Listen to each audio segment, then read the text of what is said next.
Hi guys, and welcome back to the SAgamers podcast. I'm your host Diab, and we are gonna be featuring Goliath Gaming for episode 3. So if you guys do enjoy, make sure to drop a like on this video, subscribe if you are new with the bell turned on. Do not miss out on any future videos or streams that we do on this channel. And yeah, let's get into it.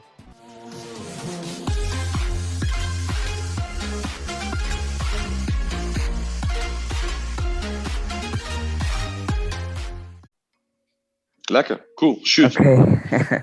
So, tell us why did you start Goliath Gaming, when and why? Okay, so when 2017, it was in June, so that's probably the easier question. Then why and all of that jazz. So, I started gaming a very very long time ago. Goliath actually used to be my nickname, believe it or not. I was about 13 years old, and that was the first time I got introduced into gaming. My brother was invited to like a LAN, and it's like proper old school, all these fat screens, and these guys all got together at a house to connect the PCs up and jam games. And he wasn't allowed to go unless my mom made him take me with him, his younger brother, and that's where I first saw gaming. After that, started playing, got internet, started competing, all that jazz. And one of the things before I could go play is I had to come up with a nickname. And back then I was 13, I was really short. My voice was squeaky like this. And I wasn't sure what I was going to call myself. So then I was sitting, bouncing off a couple of ideas with my family. And then it got to Goliath, which was supposed to play out words because I was a small little kid. It's like tiny. Someone named Tiny is never really tiny. So that's where the Goliath came from. I shortened it to goals, shortly after that. But as to the reason why, I started competing heavily pretty much for the rest of my life. I started competing at a really high level in 2014. That's when I started to join your big teams like Energy Esports, started competing with Bravado Gaming, and all that sort of jazz. And it really took off in the big time in 2016 with Bravado. We managed to travel the world, played overseas, went to Dubai, went to France, Paris, went to China, went to Los Angeles, just traveled the world playing Counter-Strike. And eventually, when that period of my career came to an end, and I was already retired, I'm quite an old guy already, nearing my 30s. We were sitting around a table one night with my family, and we were all just discussing, obviously, me exiting Bravado, and it was over a couple of drinks. We eventually ended up saying, well, why don't we look at starting our own team? To my surprise, people were a lot more serious about it than I was even at the point. And the next thing you knew, we started our MGO. And I think the main reason being is that we wanted to try and help professionalize the industry, try and help push gaming into more of a pro space, or just try and get the outlook on it looking a bit better, and hopefully and grow the space, leave it in a better place than I found it. Okay, cool. Just one question: do you play sports? If so, could you tell us which one? I used to play sports, but I was bad. I played quite a bit of soccer Nice. while I was growing up. I did a little bit of archery when I was much younger, and then cool. just some casual stuff, but nothing seriously or competitive. My partner actually was a really good soccer player. He actually represented South Africa overseas when he was a lot younger. Nice. Stickerlish. I don't know if you've seen, but he was so good at soccer that when we were in school, he in grade 10. I was very new to the school, and I just made friends with him, and he was so good that he needed to play for the first team. And he would play with the grade 10s, but he went to the coach and he said, "Look, I'm only going to play for you guys." And obviously, our coach wanted him to play because he was a god. And he basically told him, unless I don't start every game, he's not going to play. I started every game after that. Nice. If you play sports, and does sports give you an edge when you're playing games? So if you play soccer and you're playing FIFA, do you say that you might be better than the other person because you know some stuff that they don't? I think FIFA specifically, yes. I think you definitely would. You would have to be a FIFA fan or like a soccer fan, in order to understand the game. I mean, the mechanics, the formations, and all that stuff. I know, like for example, our FIFA players are all good soccer players. They'll run circles around me. Nice. But there's definitely an element with FIFA specifically. There's definitely a link there. Like you've got to know who's playing well. You got to know, all the tactics and strategies behind it. I definitely think it helps in that regard. But I mean, in general, I think general activity, general participation in sporting, type of events where you're learning teamwork, you're learning how to problem solve, you're learning how to communicate, you're learning how to be healthier. You are being, athletic, or you're being active. That in turn helps you on an esports side. Healthy body, healthy mind at the end of the day. Anyway, but I definitely think there is a correlation between, I think, FIFA specifically, and obviously knowing your stuff in football, and then translating that over into the game itself. Okay, cool. For people who wants to become a pro player, could you maybe tell us like the life of a pro player? Well, it's a lot of time, a lot of dedication. I think you got to just be actively investing into your own brand, investing your time into yourself in terms of how you're putting your messaging across online, how you're representing yourself as a brand. Oh, where's my battery? Sorry, man, I just got a battery warning there. It's okay. But yeah, so you just how you represent yourself as a brand, and ultimately compete as much as you can.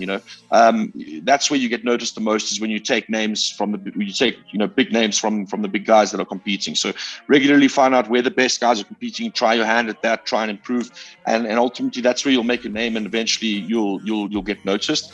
I mean, the life of a pro gamer, I think, especially overseas, where it's a lot more of a sustainable career option. I mean, that's just like a 9 to 5, man. It's you got to find time to improve your game. You got to find time to invest, hours into fixing your mistakes, reviewing your mistakes, finding solutions to those problems, and ultimately just keeping a healthy and happy lifestyle to kind of balance that intense focus, or intense, training, just like any kind of other athlete would. Okay, nice.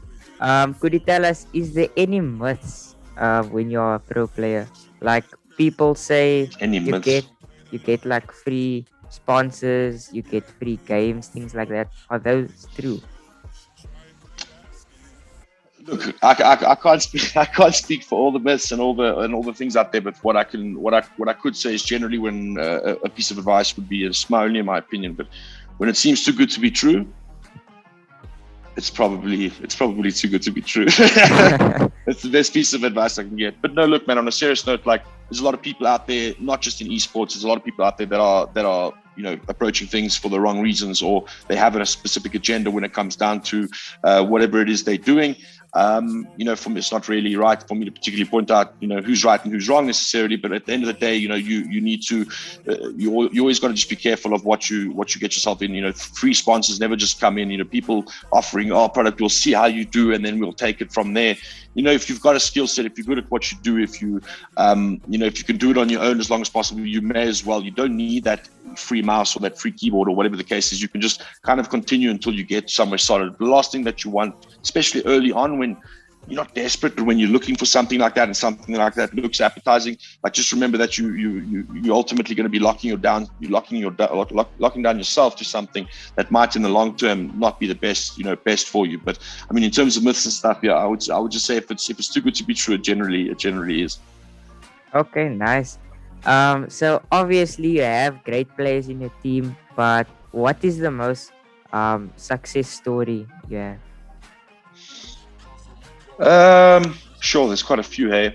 For me, I got to say it's a big juggle up between the Beast and obviously Tabo, the young savage. Incredible stories and incredible build-ups up until this point, even now, just where they've come from, how far they've come as individuals. I say on and off the pitch, but on the virtual pitch, so to speak. I think those guys are amazing, man. They have just grown so much. They've shown so much, championship quality. Julio's specifically when we first signed him. He came on board. The way that we scouted him was so crazy. My partner went through like every match that was played ever online, and he just sorted out these categories, and he knew these people by these nicknames, and his nickname was literally like ADSDGJK or whatever. So it's like he just smacked the keyboard like this, and that's how his nickname was. And it came down to between him and a couple of other guys, and eventually we said that we wanted to go for him, and we invited him up to meet him. And that weekend that he came, the first time he came to compete, he actually stayed here with his dad, and he ultimately he played 40 games straight, and he made it into the last chance qualifier and qualified directly into the World Cup. Yeah, and he went straight to Amsterdam. I mean, we went from signing him in 48 hours. We were basically getting ready and booking stuff to go to Amsterdam with him, which was incredible. Such a humble person as well. He's even back then he was completely unknown in the FIFA scene. No one, obviously everyone like respected him, knew that he was good and stuff. But like, he's kind of sort of become this like champion, star sort of player, and he hasn't changed a bit. He's just as humble as he was. He's just as kind and everything like that. So he's definitely one of them. And then of course the young Savage as well. He literally came out of nowhere. I mean, I've never seen it in my 10 years or 15 years of being in this game where someone rocks up to the competitive, like the premium 1 million rand event or the 400,000 rand first place event.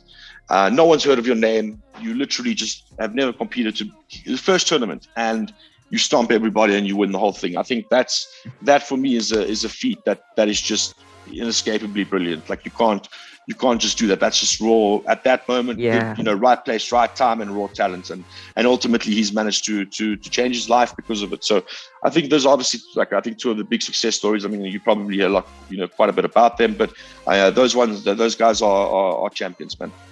Okay, cool. In your opinion, what separates the pro players from an average player? Like except for playing good. It's the discipline or hard work. I think the difference between a pro and a champion and then the guys that are just trying to get there. It's you're putting in the time, you're putting in the work in order to actually get there, to challenge yourself every day, to improve every day. A lot of people talk about it. A lot of people say they're on the grind, or they want to grind, or they want to know how to grind. But these are the guys that are just getting it done. The guys that are just working on their own craft, working on their own skill set, and ultimately, making marginal improvements every single day. I think that's one of the biggest things is someone will say, how do I become, pro at FIFA? It's like, why don't you break it down? Why don't you just say, how do I become a pro at strike? How do I become a pro at defending my mechanics? How do I, am I playing the right formations? Is it tactics? Is it strategy? What do I need to do? I need to watch my own games? Do I need to watch more of other people's games? There's so many things. This I think it was Hansi Cronje that said it's not necessarily improving one thing by 100%. That's going to make you get there or make you a championship team. It's improving 100 things at 1% at a time. So I mean, I think that's what would separate the best from the rest, so to speak. Okay, nice. Earlier I heard you talking about traveling to Amsterdam. Could you tell us about the travels to Amsterdam, London, and China for the FIFA World Cup and the esports games? Could you tell us more sure. about So I that? mean, 100%. So I didn't join on the Amsterdam trip specifically because I don't have an EU passport, so I couldn't get a visa quick enough. But I mean, that was the biggest event. My partner went with Julien. Incredible experience. I mean, he got to see all of the pro players that he kind of looks up to, and he actually got to play against some of them. It's absolutely Nice. incredible. I mean, from my side, all the other trips, that was all for me. That was for CS:GO. Paris and France. I mean, that was the first one that I ever went to in 2014. I've actually competed twice there before. A phenomenal experience, man.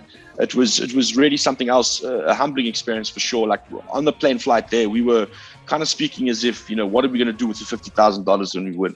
When we beat everyone, are we going to fly somewhere else in Europe? That was the mindset, And then we got there and we had about 4 days to prepare and start playing against other teams there, and we just got whitewashed every day, all day, every day.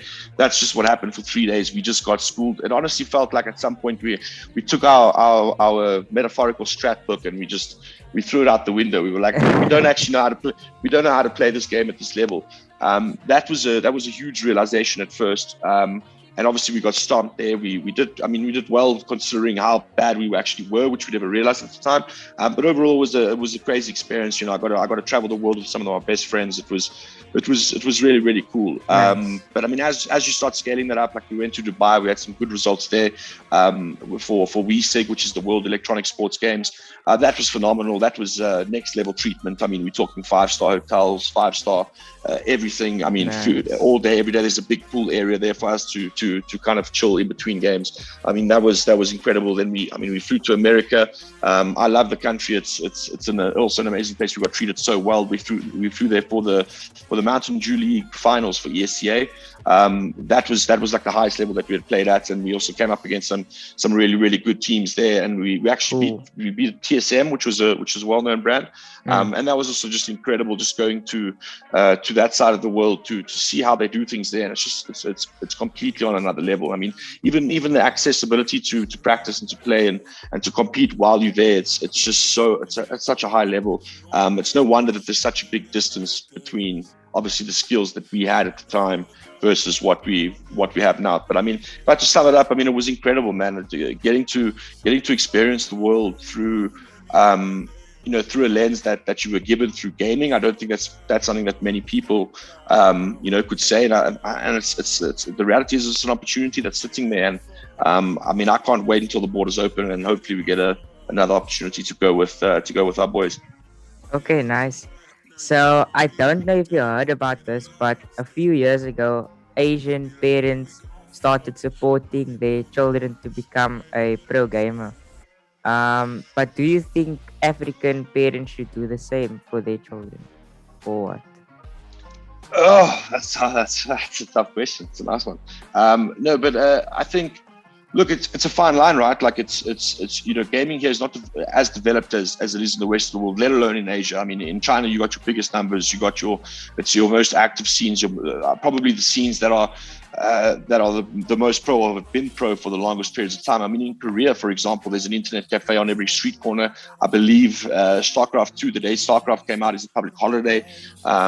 It's like the culture. It's a lot more embedded in the culture there. It's a lot more in terms of accessibility, in terms of infrastructure. I mean, we've barely got power, and we've barely got electricity and internet, my man. Like it's a whole different ball game, a whole different landscape. So I mean, yes, I think that a lot of, obviously I want people to get into gaming. I want people, parents to support their children is important in their success. It's always you're either going to have you're either going to face adversity and break through, everyone telling you that you're going to be nothing, or people that don't support you and you're going to become brilliant, or you're going to take the quicker and easier path with a lot of support and love and ultimately become a champion anyway if you are to be one. So, I've always thought parents supporting their kids is very important. I just need to separate the difference between competing in esports and then gaming, because a lot of kids will say that they want to be a pro gamer or whatever, but they just love playing games for hours and hours and hours a day, don't really talk to anyone, don't really have sort of an end goal in mind. And I think it's critical to establish that difference for yourself before you're worried about whether or not your parents are fully behind it. Because I mean, for me, man, I had my parents, I had both sides of the thing. Like they really didn't like it at first. They just didn't know what it was about. They thought I was just wasting my time. I'm not spending time on schoolwork and all these things. And then what actually happened in reality is I started improving in school. I started actually making sure that side of things was dealt with, so that I could go and compete and do all these things. And eventually there was a moment where they came to a live event and they actually saw what it was about, and their whole mentality actually just shifted entirely when they saw what I was actually doing and the level that I was doing it at, and boom, and they started Nice. supporting me. But I couldn't ask like them to just blindly go behind it. They had their own concerns. You got to make a living. You got to be a working man. I had to study and get my degree before I could chase any of that stuff, before they were keen to get behind it, and I wouldn't encourage anything different. Ultimately, it's just like soccer, everyone can be a soccer player, right? But the reality is when you start getting into high school and stuff, like the good kids are going on, they're going to go and join the clubs and stuff, and not everyone can just be a pro soccer player. I mean, that reality is just as applicable to gaming as it is to normal sports. But I mean, to just go to the broader question once again on whether or not African parents or whatever should start encouraging it. I mean, in general, I think yes. I think we should. I think it's a global phenomenon that's kind of moving into a dominant direction, in my opinion. I personally, gaming or access to tech or just the usage of online has developed me so much as a person. It would be so difficult to not advocate for it. So at the end of the day, I mean, I don't necessarily say blindly support it, but at the end of the day, it's not. I think the stigma around it, or the bad stereotypes and things like that stuff needs to be broken. That stuff needs to be, be a bit more understanding of where your kid is at, on which side of it do they fall. Is it a problem or is it a passion? And it's important to have a line between the two at the end of the day. Okay, cool, man. So for the people who find Goliath Gaming interesting and they would like to join, could you perhaps tell them how they could join it? How they could join the team? Yeah, so I mean, it's ultimately it comes down to your skill set and how you represent yourself. I mean, I've touched on it briefly earlier. You need to be at a certain level. You need to be competing in all the big tournaments. You need to start, I would say your best goal is to try and beat a guy in our team, and then then obviously you'll get noticed. You'll start to climb the ranks. But I mean, there's no set formula that we look at. We've picked up guys that have been winners. We've picked up guys that have been never won anything before. It's ultimately just about how they represent themselves, how they are as people, their mentalities, and the drive and the ambition to be the best at whatever craft or whatever discipline that they choose. If we feel that's something that we want to get behind and support, then we generally do. But most of the time it comes up to raw competition and results, and ultimately, how people represent themselves as brands or as players in scenes. A big thing is also just how competitive those scenes are. Like if you're playing, I'm sure Snake 2, you want to be the best Snake 2 player in the world. It's like, you could probably with nothing do there. No offense to the Snake 2 scene if there is one, but it's important as well. It's important the sense of community and how the community receives new players, new teams, new sponsors, new things. All of that kind of contributes to where and who we get involved with, if that makes sense. Yeah. So for the last question, where can the listeners connect with you guys? Well, me personally, I'm at Official Goals on Twitter, so you can check me out there. That's my most active platform. But obviously for Goliath Gaming, you can check it out on Facebook, Instagram, and on Twitter. It's just at Goliath Gaming ZA. I mean that's where you can find us. New website coming soon. But okay. More about that later. Man. Yeah, thanks for the awesome, chat. dude. I hope we can chat soon. Yeah.